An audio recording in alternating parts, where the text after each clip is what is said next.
아시아에서 왔던 유대인들에게로부터 생명의 위협을 느끼고 있었던 바울입니다. 그 바울이 오늘 조카의 도움을 받아서 생명을 유지하게 되는 그 과정을 누가는 상세하게 기록해 놓고 있습니다. 40명이나 되는 사람들이 바울을 죽이려고 결심을 했습니다. 그리고서는 본문에 나와 있는 것처럼 고매와 함께 천부장에게 청하여 바울을 너희에게로 데리고 내려오게 하여라. 우리는 그가 가까이 오기 전에 죽이기로 준비하였노라. 데리고 오기 전에 이미 죽이겠다라고 결심을 했습니다. 그런데 그것조차도 바울의 조카에게 알게 되어서 바울에게 미리 그 소식을 전하였습니다. 백부장을 통하였고 천부장에게 이 사실을 알렸습니다. 천부장에게 데려가서 이야기하기를 이제 이런 자초지종을 이야기하면서 다음에 어떤 조치가 취해졌냐면 총독 벨릭스에게로 데려가야 되는데, 왜냐하면 바울은 로마 시민권자이기 때문입니다. 로마 시민권자를 함부로 죽일 수가 없었기 때문에 천부장 입장에서는 바울의 조카가 일러준 그 첩보가 너무나 귀중했습니다. 하나님은 이렇게 때로는 비밀스러운 이야기를 듣게도 하시고 또 그것을 전하게도 하시고 또 그 일로 인하여서 한 사람의 생명을 살리시기도 하시는 하나님이십니다. 뿐만 아니라 그것은 한 사람의 생명으로 끝나는 것이 아니라 그를 통하여서 복음을 듣게 될 많은 사람들의 영생과 관련되어 있는, 구원과 관련되어 있는 일이기 때문입니다. 어찌 보면 본문에 나와 있는 바울이 로마까지 가는 어떤 과정에는 그렇게 조카를 하나님이 동역하게 하셨고 백부장과 천부장이라고 하는 로마 사람들을 통해서도 또 그 일을 하게 하셨습니다. 그래서 반대하는 사람들이 40명이나 있었음에도 불구하고 그를 포위하기 위해서 오늘 천부장은 수많은 군인들을 대동하게 하셨습니다. 23절 말씀인데요. 밤 제3시에 가이사랴까지 갈 보병 200명, 기병 70명, 창병 200명, 도합 270명이죠. 40명이 죽인다고 하니까 270명을 바울을 지키기 위해서 그렇게 준비를 시키고 함께 하게 하였습니다. 하나님은 놀라운 방법을 통해서 로마에 가게 하시는 분이신데 그 방법은 참으로 계획된 것이 아니라 어쩌면 즉흥적으로 보입니다. 그럼에도 불구하고 하나님이 그때마다 필요한 사람들을 있게 하셨고 그들의 마음에 움직여서 바울을 돕게 하셨다라고 하는 것을 볼 수 있습니다. 이런 일들을 어떻게 미리 섬세하게 계획할 수 있었겠습니까? 그러나 그때마다 하나님이 사람들을 통해서 그 일들을 이루셨던 것입니다. 우리의 삶은 어쩌면 이와 같습니다. 위기에 처한 것 같고 어떻게 할 수 없는 상황인 것 같아도 하나님께서 하나님의 뜻을 이루기 위해서 사람들의 마음을 움직이시는데 조카도 사용하기도 하고 그러니까 가장 가까운 사람을 사용하기도 하시고 또 때로는 전혀 알지 못했던 백부장과 천부장을 통하여서도 일하실 수 있는 분이셨습니다.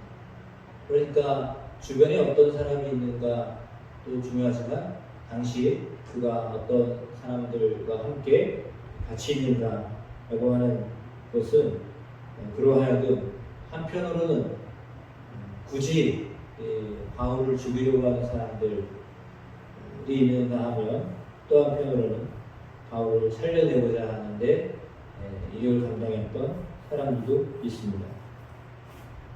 물론 본문에 나와 있는 것들을 통하여 볼 때 과연 그렇다면 하나님은 뭐하고 계셨습니까?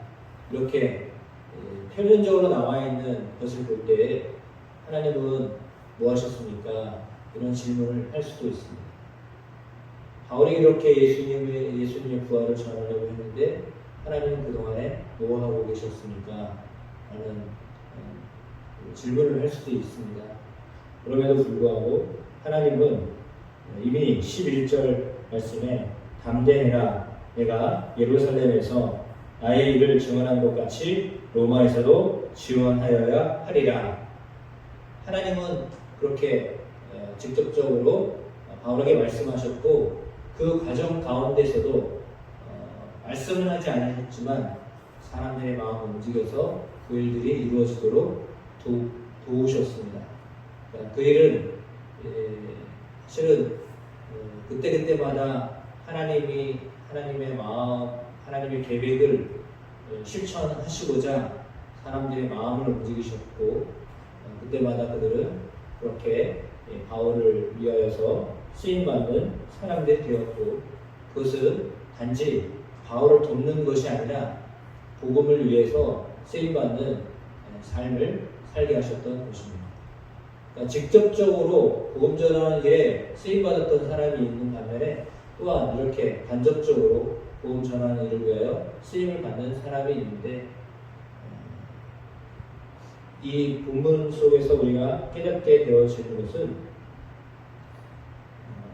한편으로는 고발하는 사람이 있고 한편으로는 죽이려고 하는 사람이 있고 또 한편으로는 어떻게 해서든지 그를 살려고자 하는 사람이 있었다라고 하는 것입니다.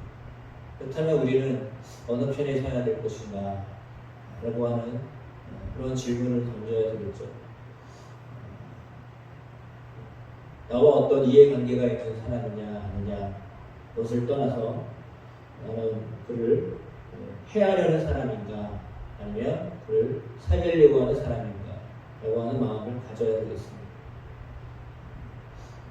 왜냐하면 액면으로 볼 때, 표면적으로 볼 때 그가 어떤 일을 할 사람인지는 사실은 잘 모릅니다. 그의 사명을 알지 않는 한 우리는 사람을 만날 때 그가 앞으로 하나님이 어떤 일을 하실지 알 수 없기 때문에 우리 앞에 놓여있는 사람, 나와 함께하는 사람, 때로는 그냥 스쳐 지나간 사람이라 할지라도 그가 하나님께 붙잡혀서 쓰임받을 수 있다라고 하는 것에 대한 가능성은 늘 열어놓고 있어야 됩니다. 근데 때로는 이해관계 때문에 오늘 말씀처럼 고발을 하거나 죽이려고 하거나 이럴 수도 있거든요. 왜냐하면 이해관계가 있으면 그런 마음을 가질 수도 있거든요. 그러나 그것보다도 돕는 마음을 갖게 되시기를 주님의 이름으로 축복합니다. 왜냐하면 하나님은 변화시킬 수 있는 분이시기 때문입니다. 그러니까 사람은 어떻게 할 수가 없지만 하나님은 놀랍게도 변화를 시키시는 분이시기 때문입니다. 우리도 하나님을 믿게 된 사람들인 것처럼 또 우리가 만나는 사람들이 언제 어떻게 하나님 앞에 쓰임받게 될지 모르니까 그 부분을 놓고 철저히 복음을 전하는 사람의 측면에서 다시 말하면 복음은 살리는 소식이잖아요. 생명을 얻게 하는 소식이잖아요. 그 측면에서 늘 사람들을 보고 사건을 보게 되기를 주의 이름으로 축복합니다. 그럴 때 하나님이 우리를 통하여서 직간접적으로 복음을 전하고 구원케 하는 일에 쓰임받게 하여 주심을 믿습니다. 그래서 오늘 여러분의 기도의 내용 속에 하나님 이런 문제들이 있고 이런 어려움이 있고 또 이것을 위해서 기도해야 되는데 하나님 이를 통해서 복음이 전해지게 해주십시오. 이런 기도를 이 기도를 꼭 들으시는 귀한 새벽 되시기를 주님의 이름으로 축복합니다. 그래서 우리의 중보 기도 속에 하나님이 역사하시도록 기도하는 이 아침 되기를 주의 이름으로 축원합니다.